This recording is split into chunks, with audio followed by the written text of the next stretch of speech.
Hello, ladies and gentlemen. This is Claudia Monacelli with another episode of my podcast, Multiple Voices. Now, as I said, and I often say, I interview many people who are after my own heart, men and women who do similar things to me. But as you can see from the interviews, there's always a different perspective. There's always a very unique take. And today I'm with Jennifer Moore. Jennifer, say hello to our audience. Hey there, you guys. So good to be here. Oh, it's wonderful to have you. And Jennifer is talking to us from Maine in the United States. Now, there are a number of things that I can tell you about her. Obviously, she will speak for herself, but just let me start by saying, mentioning her book. Jennifer is the author of an Amazon, show it to us, bestseller called Empathic Mastery. Now, it's one of EFT International's, and you can tell us what EFT is. One of EFT International's 122 master trainers and a mentor and healer for other highly sensitive empathic women. Has been intuitive from the get-go. We'll start with her experience talking about her. And I won't say anything else, so first tell us about this EFT International. Okay, so EFT International. EFT stands for Emotional Freedom Techniques, and it is a technique that is sort of like in a form of emotional acupuncture, but without the needles. It's also sometimes known as tapping. Although tapping is more of the broad term, and EFT is more of a clinical application of it. So they are specific points that are touched. Is that right? Yes, very specific points that are touched, and EFT when used by an accredited certified practitioner who's really been trained, can be used to address trauma, can be used to address really like places where we have been stuck for a very, very long time. Very interesting. Really powerful. I've worked as a psychic, intuitive, and a healer for most of my adult life. I've been sort of in the healing realms for over 4 decades. Yeah. And I have to say, I have never ever found a more effective tool than EFT. Well, it has been truly life-changing for me, and that is why I do what I do now. But when you say I've never ever found, I will not ask you your age, of course not, but I would like to know how many years you have been practicing, and therefore how many things you may know, and you've chosen this. So as I said, I've spent, so I am at the tail. Let's just say I'm at the very, very tail end of the baby boomers and the beginning of the Gen Xers. And so I've been on the planet for a while, and I've been doing these things for a while. And my first encounters or forays into the intuitive world was like literally 40 years ago. Okay. And my journey around the healing arts and the healing work started more like 30 years ago. But I've been involved with and working with EFT as a professional for nearly 10 years. So, I mean, I have done breath work. I have done Reiki. I have done a lot of work in shamanic healing and energy healing. And what I absolutely love about EFT is that it is incredibly versatile. It is incredibly applicable to pretty much anything that is going on. And it also can be done by somebody for themselves. You don't have to rely on a professional to do it. Interesting. This is probably the most interesting thing about it, really. Yeah. Although other people, people who swear by massage and certain types of massage can do it on themselves. Acupuncture can be done on themselves. Now, let's start at the beginning, okay? Let's start at the beginning. All right. When did you start this stuff? Come on, go back in time. So going way back in time, I was always a very, very sensitive, intuitive, creative, magical child with a sense of wonder and a sense that the world was more than was dreamt of, certainly in my white picket fence like a church on every single street corner Right. and a bank on the other street corner Right. philosophy of my hometown. And Where was your hometown? I grew up in a town just outside of Boston, Massachusetts. Literally like white picket fences, white congregational churches, white. Yeah. As a matter of fact,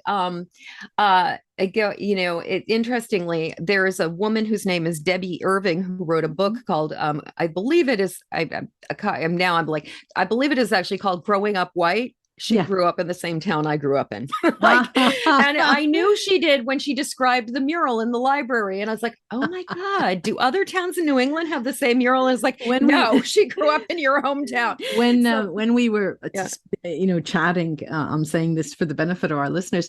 When we were chatting before we pressed record, I asked her, what's a nice girl like you doing in a place like Maine? And I myself grew up in the greater New York city area. And so for me, going home would be to see all the colors of the rainbow and listen to that music and all those different languages, quite different from Connecticut upwards, Yes. I know what that means. Yeah. Yes. Well, and interestingly, even the difference between Massachusetts and Maine is a very it is a much whiter population than nearly any. It gets whiter as you go up. It gets whiter as you go up. The thing I absolutely love about Maine is a really interesting place because there are very liberal people in Maine, and then there are also some very conservative people in Maine. Yeah. And for the most part, we get along pretty well. That's we kind of have a live and let live attitude here. Yeah. And we also, one of the things I love about Maine is that we have the oldest organic farmers and gardeners association in the entire country. Yeah. Homesteading and honoring the land and respecting the land is a really big part of there's a lot of value for the land here. It begs the question, and I don't generally touch on politics directly. Maine is a conservative or liberal general. We are a purple state. We are a purple state. We are a state where purple meaning that we are mixed. We have the bottom half of our state is extremely blue and very very progressive, which is where I am. Then the northern part of the state is a lot more red and a lot more conservative. And running along the coast, though, is generally pretty liberal and progressive. I know, but in numbers, who is in the Senate and who's in the House of Representatives? What color are they? To be completely honest, at this point in time, I believe we are mostly Democrats. I mean, mostly Democrats, and we have a Democratic governor. We did have we're pretty liberal in the government. Yeah. Okay. Yeah. Now that I got you to speak about that. So go on, if you could remember. You had you mentioned to me that you had to deal with skeptics as you grew up. I did. So I grew up, not only did I have to deal with skeptics, I grew up in an atheist household. Oh. And so That's interesting. Yeah. I was born in a family that my mother was a recovering Catholic who had left the church and kind of had an axe on her shoulder. She had a chip on her shoulder and an axe to grind. That's what I meant. Mixed metaphors there. Yeah, mixed metaphors there. Yeah. My mother definitely had a chip on her shoulder and an axe to grind when it came to the church, and she left the church before I was born. Yeah. My father was born in a family of sort of Southern transplants who had come up to New England. So they were, my dad's family was from the Deep South, but they had migrated and they were intellectuals. They were, my grandfather was a psychiatrist and a writer. My grandmother was an artist. May I ask, are black or white? White. Okay. Yes. More on the landowning side of things. And so, I definitely have ancestors who, I come from a really interesting combination, because on one side, on my mom's side, I come from very poor, Irish Catholic fishing stock. Right. And on the other side, I come from landowning Southern people. So it's been a very interesting thing to know that I have I've got in my ancestry, and I'm sure that within my ancestry, I have other kinds of heritage within me. I know I've got some Native American ancestry. My genotype, at least according to what I have, I'm pretty much like 83 or something like 80. Actually, I think I'm personally about 80% Celt. So I'm very much still from the British white. Isles. It is white, no matter how you cut it. No matter how you cut it. I jokingly say, especially once I got my genome, I would jokingly say, I am Whitey McWhiterson. Like my gene, my genetic expression, or what we see in the gene pool is definitely, they poured bleach in it. So yeah, I could get that. And I will say, when I moved to Maine, it was pretty shocking to be in a place that did not have the diversity that I was used to. What brought you to Maine? The opportunity to tattoo. I was living, I ran a tattoo studio and co-owned a tattoo studio for nearly 20 years. I see the tattoos as you move. Yes, as I move. Tattooing was illegal in Massachusetts at the time. And it had been illegal since the early 60s for various political reasons. You're a woman who breaks all the rules. I definitely do. A white sinner. Yeah, sinner is not exactly. I could go into a whole thing about what I actually believe sin is, because because I also spent time in seminary getting a master's degree in psychology and religion. Oh my goodness! Wait! Say that again slowly and tell us exactly what seminary is. Okay, so seminary is the word for people who decide they want to become ministers, and it is basically of a particular denomination of a particular. I was pursuing a master's degree originally, a master's in divinity, which I then changed over to a master's in psychology and religion. I see. But I was going to become a Unitarian Universalist minister because with my atheist family that I was talking about, with both sides being atheist, that I basically about around the age of 9 or 10 years old, I was like, I wanted to go to church because everybody in my town was going to church. And it was really hard being one of the few kids in the late 60s, early 70s who did not fit into that box. Yeah. There's I'll stop you just a second to give you an outside view, because as you know, I live in Italy. I go back and forth. I still have family there. My family's here. Now, at one point, a friend of mine who was he worked in industry in Italy, who created fabrics, and it was in the area outside in the northern part of Florence and Tuscany, and they were known for all of their fabrics. They had the onslaught of Chinese, and he just went out of business. He applied for many different things, and one of the opportunities that he had was moving to Texas. And he kept in touch, and he said, Claudia, I don't know what to do for a social life. He said, I can't, because his family was here, his wife, his children were still in Italy. And he said, I don't like going to bars. I don't like this. He said, I found that church offered the social encounters that I was looking for. Yeah. And he said, and it's, it goes against the grain of how I think. But, I do have to say, this is one occasion, but I've heard it over and over and over, that they have the market cornered on the social aspect of spirituality. Let's put it that way. Well, and especially, having gone to seminary and being in the world of watching churches, I will say that I think that the more conservative churches actually have the social skills market, and the understanding of what's necessary, even better than the liberal churches do. And, like even the whole thing of just like when somebody is new coming into a church, the welcoming, like having people who go towards somebody as opposed to people standing in their coffee clutches. I grew up in very, in the sort of staid New England Protestant environment where, Mhm. it's like if they didn't know you, they did not bother to come over and Talk. welcome Mhm. you. Right, right. And I think that, but especially as you were saying, your friend down in Texas, it's Yeah, like the churches definitely know how to make people feel welcome. yeah, Hey, how are you going to get to yeah, church next yeah, week? yeah. Come for a ride. I personally, um, wanted, as a child was like, please take me to church.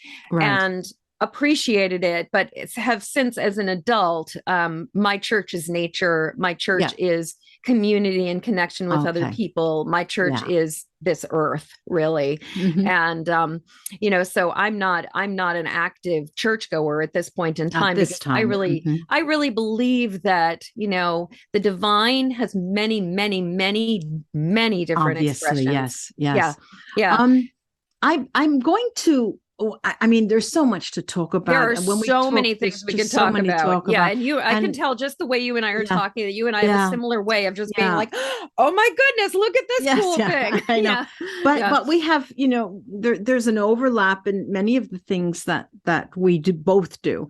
Hmm. But I find that it would be a good time now to discuss the different distinctions between the empath, because your book is empathic Empathic mastery, mastery. right? Yep. The Hmm. empath, psychic, which many people Hmm. think that that's just a broad umbrella term, and the intuitive and medium. Those four different things. What's the difference? And can someone be all of them? Oh, yes. So, yeah, in my experience, people absolutely can be all of them. And so, first off, I'm just going to start by explaining the definition from my perspective of what an empath is. And I will say that, so the word empath is originally a science fiction term. It's not a clinical term. Interesting. And but it's becoming very popular in sort of common parlance. It's almost like empath is the new black these days, in the Yeah, sense that new black. it's very, very common, and a lot of people identify as empaths. So different people are going to have slightly different definitions of it. So I'm going to give you mine. Okay. My definition of empath is a person or creature, because it can be even a dog, a cat, some kind of other, but a living being who is picking up on the thoughts, the feelings, the energy, the sensations, the pain, the struggles from the world around them. Uh-huh. Now, this information, or this openness, this capacity to pick this up, this is a trait that nearly anybody who sort of has the capacity for extrasensory perception is going to be picking up on to some extent or another. What makes somebody specifically an empath is that empaths process the information that is coming to them and experience it as if it is their own. Okay. And so, where an intuitive is going to get more of a gut sense or a gut feeling. Okay. Wait. So, yeah. An empath. Give me an example. Beautiful cat there. Yes. Give me an example of. This is Neo. Neo. I like Neo, that. as in named after Matrix. After the Matrix. Yes. All right. Yeah. An empath. Can you give me an example of something that an empath does? What has how can I put it? Well, if you understand where I'm going with it, give me an example of what an empath does, and the intuitive. What would an intuitive do in XYZ situation, and what the empath would do? Well, so I think I understand what you're saying. So sort of an example of how it would express itself with an empath versus an intuitive. Right. Someone comes to you, a client comes to you. And what so actually I'd love to go back before that, even in terms of not even talking about clients, because the thing is that often as an empath, the challenge, an empath could wake up one morning, everything in their life is perfectly fine, there's nothing wrong, right? And they wake up with this sense of foreboding. They wake up with like a sour stomach. They wake up feeling really distressed and worried and concerned, and they're like, what is going on? Right. And maybe it is like a day or two later, all hell breaks loose somewhere else on the planet. Like, the Twin Towers blow, a plane drives into the Twin Towers. Yeah. Or it could be that, that they they 2 hours, they wake up, and then 2, 3 hours later, they go into work and discover that their boss's parent just had a sudden heart attack or something. All right. And so the thing about being an empath, unlike, when somebody's got intuition, psychic ability, mediumship, all of these things, usually the thing about those people is that they know that information is coming in from the outside. Yeah. And so as a result, they can then take that ability and will often do things like put up their shingle and become a tarot reader or an astrologer or just a general kind of psychic or a wait. I lost a little link there. So you're saying that the empaths, they have a foreboding, correct? They might have a foreboding. They might have a headache. They might have a stomach ache. They might be feeling just namelessly agitated, where they're just feeling like out of sorts. And one of the things that often happens for empaths is that, and I will say that in the years that I've been working with highly sensitive empathic people and working with people who identify as empaths, is that one of the common things that almost every single person I've ever spoken to was told, even as a small child, was you're being too sensitive, you're overreacting, you're too emotional, you are taking it too seriously, stop worrying about it, just let it go. Lighten up, lighten up. And so what I have seen that happens with empaths is because there is such a message that comes at them over and over. Nothing's wrong here. What are you talking about? And especially empaths growing up in dysfunctional family systems where they are the designated emoter. Right. Because there's a lot of denial within the family system, the empath is often being told targeted. That's not real. You're not feeling anything. You're crazy. You're the one who's making this shit up. You're the one who's who's overreacting. And so with the empath, the challenge is often that sense, that extrasensory awareness, that ability to pick up on the unspoken, the unseen, can be very confusing because we're feeling it, we're thinking it, we're sensing it in our bodies, but we may have been told or conditioned and gaslit for such a long time that we just imagine that we're just having a hard day, or that that we really are just really overly emotional and overly and sensitive. we're just don't know what we're talking about, right? Don't know what we're talking about. And so the challenge for that is that when an empath is in that state of not recognizing that that's what they are and thinking they're just too sensitive, it really can be debilitating in terms of life and in terms of a career and in terms of anything else.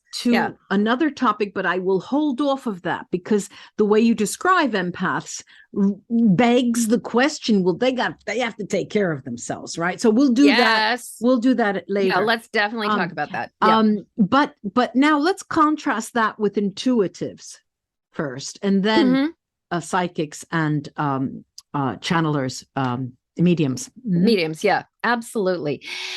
So, and what I will say is, the opinions expressed here are strictly those of the person who gives them. Take what you like and leave the rest. This is coming from my personal experience and my journey. My pushing up on 6 decades of around the sun. Yeah. So in my experience, intuition or the intuitive is often somebody who is receiving information, but feeling it. Usually, my sense is intuitive is usually more of a gut sense. It's more of an embodied sense, and it's often more of a knowing, like where there's just kind of like a felt knowing of what is.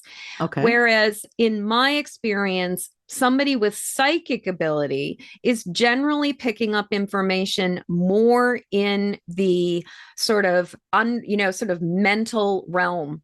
And I would say that, you've got what are called the clairs, which are the different sort of sensory awarenesses. You've got the clairvoyance, which is the seeing, clairaudience, hearing, clairsentience, which is more of the feeling or the sensing things coming through, claircognizance, which is the knowing. I think often clairvoyance clairvoyant, clairaudient, and claircognizance is what people identify with or imagine for psychic, whereas like clairsentience would be more likely the intuitive, that felt sense of things. But the thing that makes both the psychic and the intuitive different than the empath is that when information is coming in, they understand that it is coming in and it is not already being generated from within. Okay. And so the information may be the exact same information that the empath is getting. It's just that the intuitive and the psychic are picking that information up and understanding it's coming from the outside. Okay.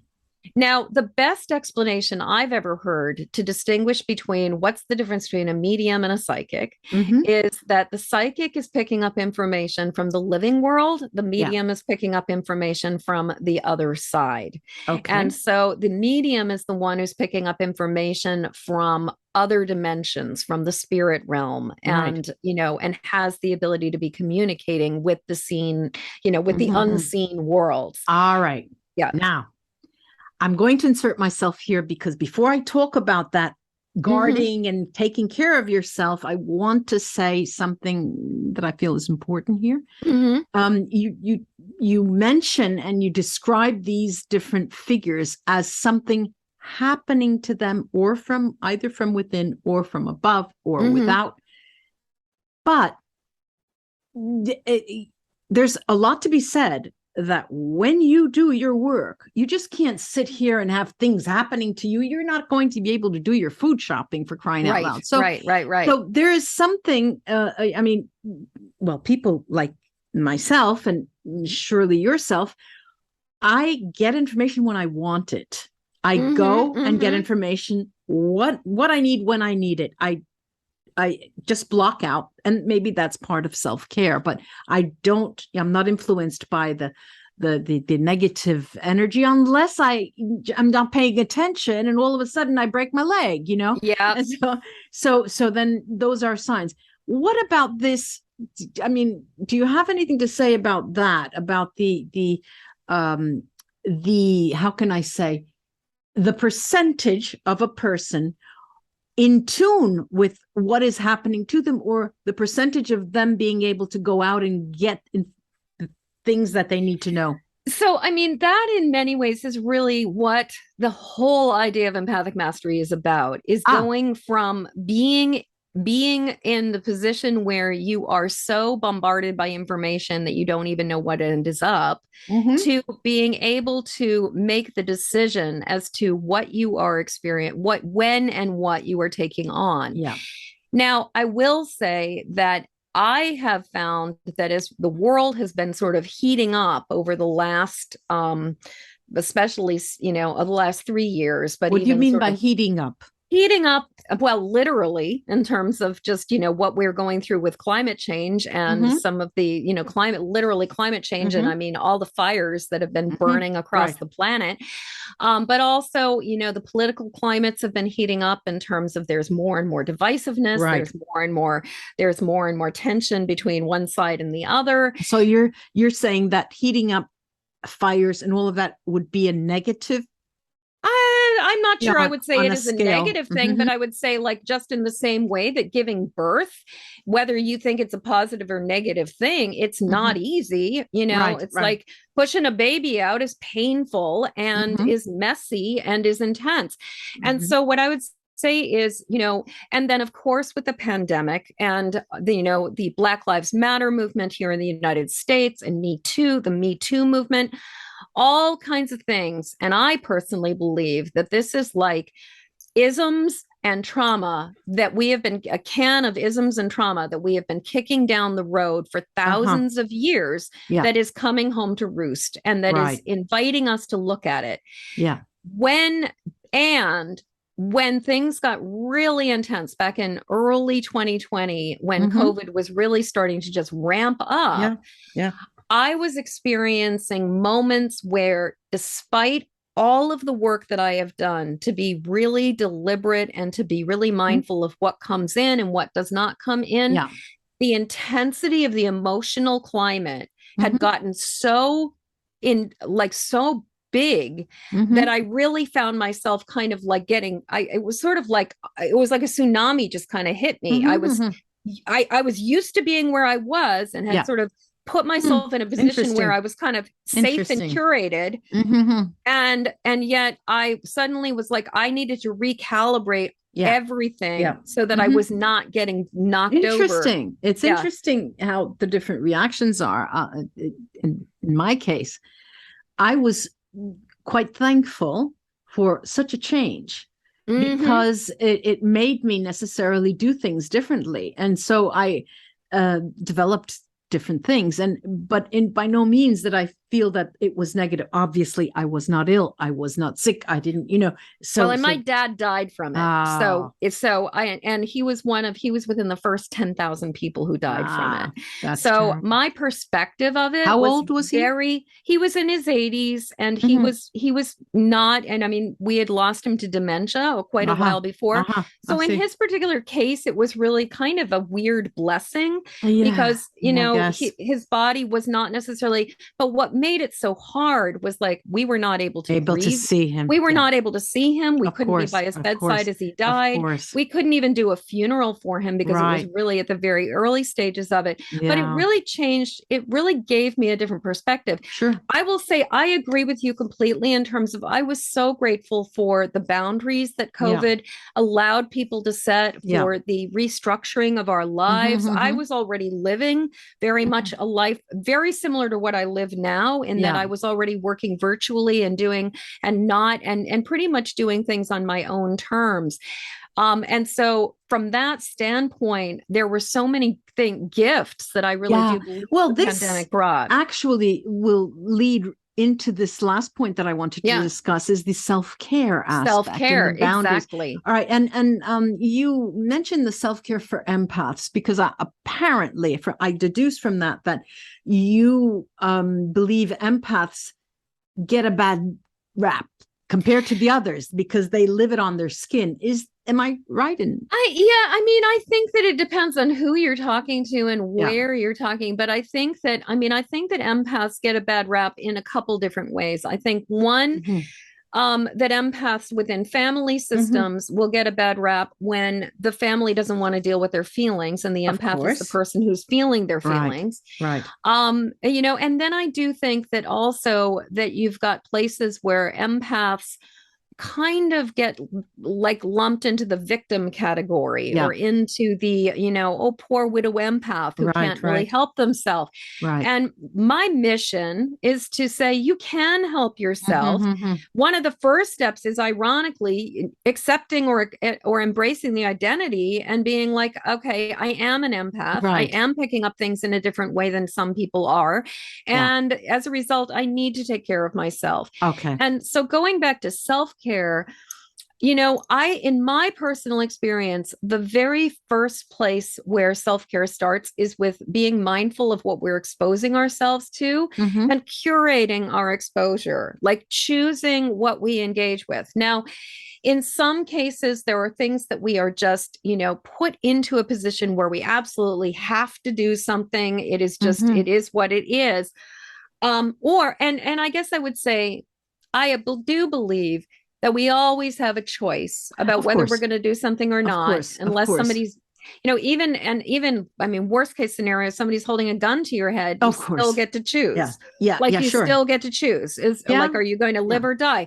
But I do think that the thing about choice is that sometimes the choices are less tenable. Like sometimes the consequences. You have of a gun choices, at your head. Yeah. Where's the choice there? The choice is either to live or to die.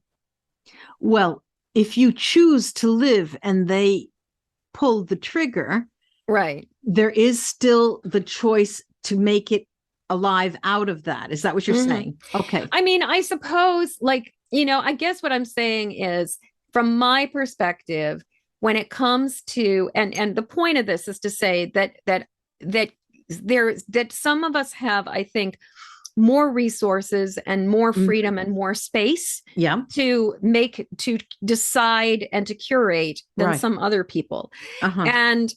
But even within that, it's like we get to decide what are we going to look at? What are we scrolling on our phone? Right. Sure. What kind of news are we watching or not watching? What kind of media are we exposing ourselves to? Well, you know, whose phone calls are we answering or taking? Sure. And one thing, because I always mail out a questionnaire, and one of the things that I was so surprised when we talk about self-care for the empaths, you talk about sugar, and I thought, yes, oh, my God, my red licorice, I can't do that anymore.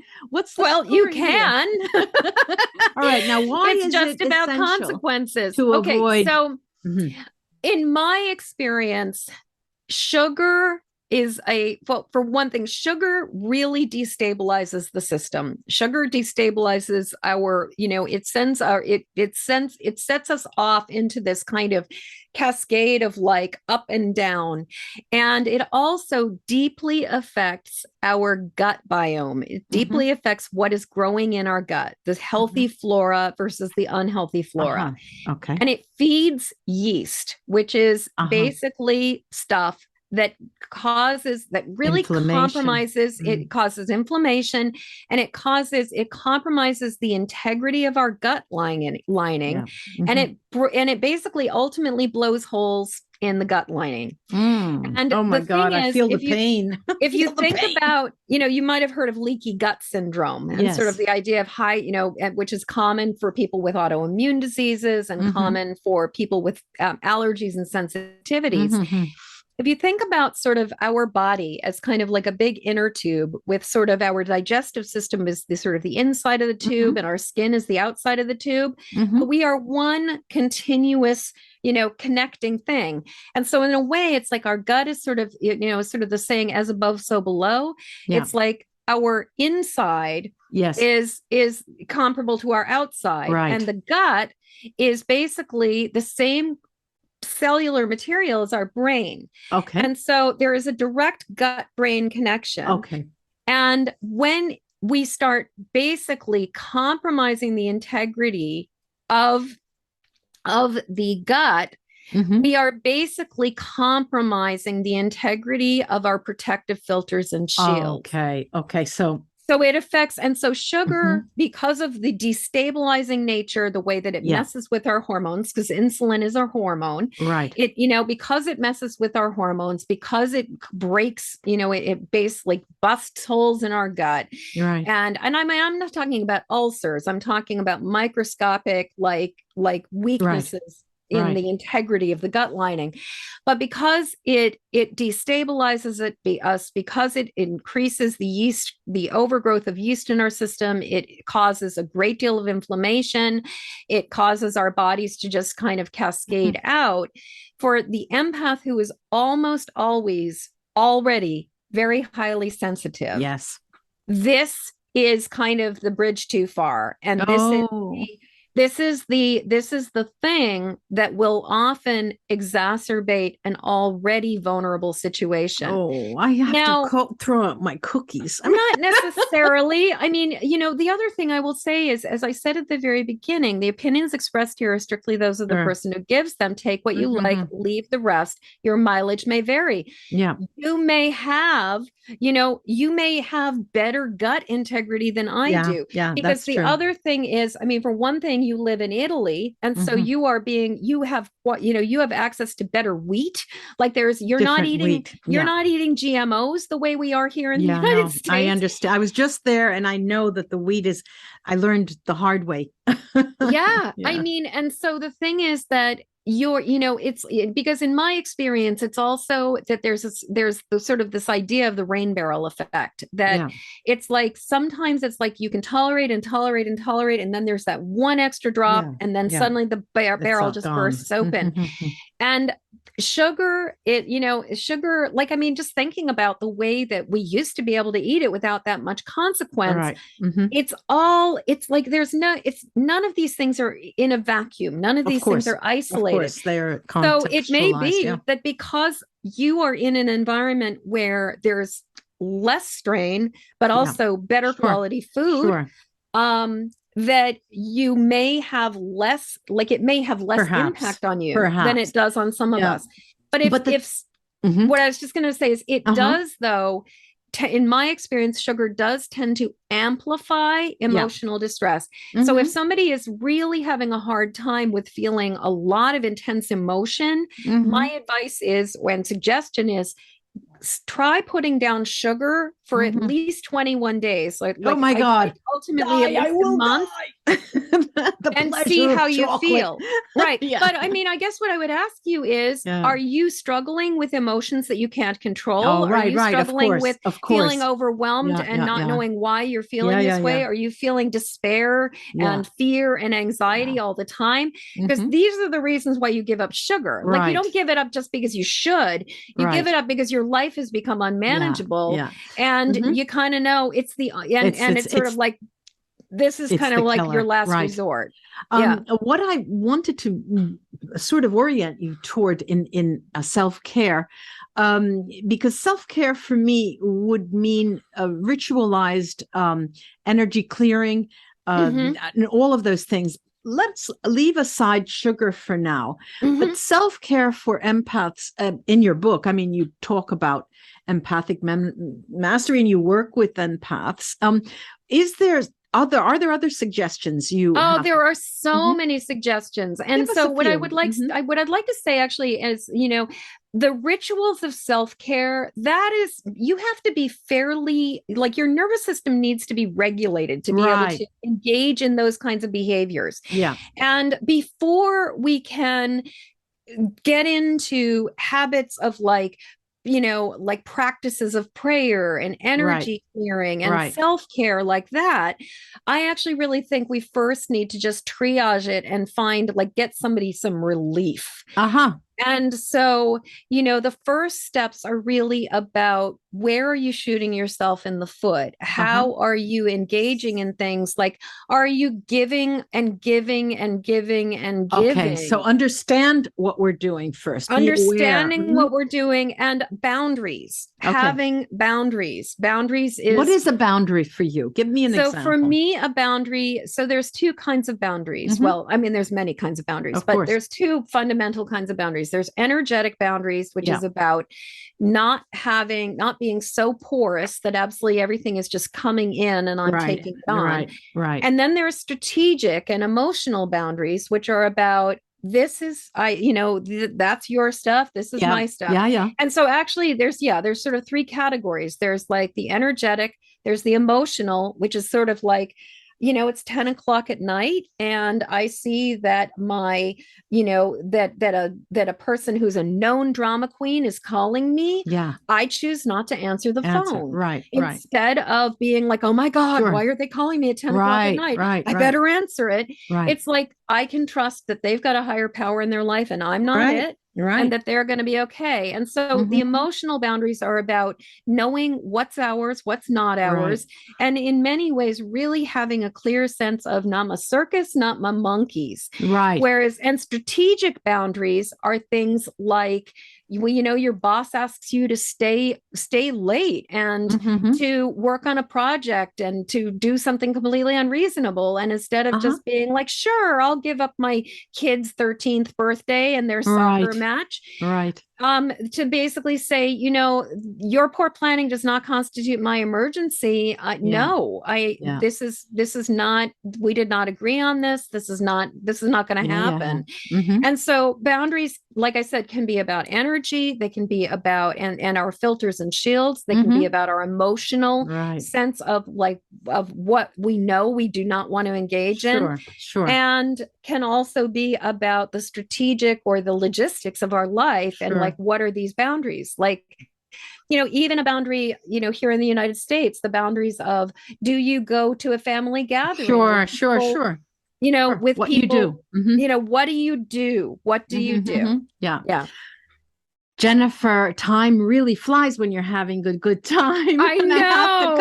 I knew we would have all kinds of things. I have to create a boundary here. Yes, exactly. All right. So we have the name of your book. Once again, show us the picture and the title for those of you who have the benefit of... This is the book, Empathic Mastery, and the subtitle is A 5-Step System to Go from Emotional Hot Mess to Thriving Success. And the cool thing is, it's very easy to find it no matter what country you are in, because you can go to empathicmasterybook.com to grab a copy of it. Yeah. Okay. And your website is empathicmastery.com. Okay. Yeah. That's all we need. And thank you so, so much. Oh, you are so welcome, Claudia. Thank you so much for having me. Yeah, it was a pleasure. I do hope our paths will cross again. I hope so. Stay well, Jennifer. Again, thank you. Oh, thank you. Bye-bye.